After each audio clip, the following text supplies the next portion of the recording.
में गोदावरी के किनारे एक कनकावती नाम की नगरी थी। वहां ये रामदास जी रहते थे। ये चतुर्वर्ण के कुल के थे और ये अपने कुल परंपरा के अनुसार जो गृहस्थी की सेवा है वही सेवा करते थे। अत्यंत दैन्य और अत्यंत गरीब, सीधे पूरे शरीर में ठीक से पहनने के लिए वस्त्र भी नहीं थे, खाने के लिए कोई ऐसी व्यवस्था नहीं थी। अगर आज वो सेवा ना करे जो उनके कुल की है तो दूसरे दिन उनके यहाँ रसोई नहीं जलेगी। ऐसी कोई अन्न की भी व्यवस्था नहीं थी। रोज का रोज कमाना और अपने परिवार का भरण पोषण करना, आए हुए अतिथि की सेवा करना, और सत्संग से बड़ा प्यार था उनको।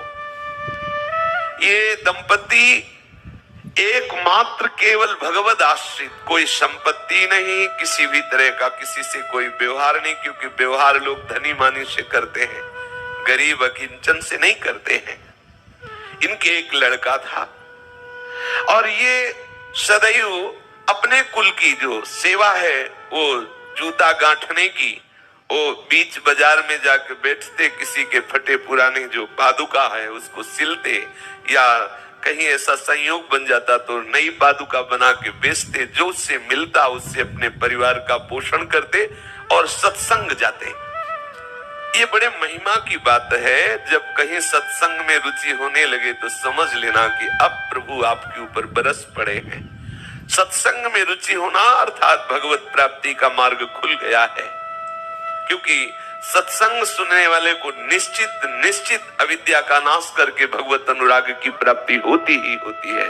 सत्संग से विवेक प्रकट होता है। विवेक जो है मोह का नाश कर देता है। सत्संग में सबसे पीछे जाके बैठते और जो वैष्णव भगवत चर्चा करते, ये उनके मुख की तरफ ताकते रहते। कोई पढ़े लिखे तो थे नहीं, तो जो बात समझ में आती आती नहीं तो बस सुनते, और जब भगवान नाम कीर्तन होता तो नाचने लगते। उनका साहस भी नहीं हुआ कि उन वैष्णव से कह सके कि आप हमें दीक्षा दीजिए। बस सत्संग में जो नाम कीर्तन होता उसी नाम को उन्हें पकड़ लिया।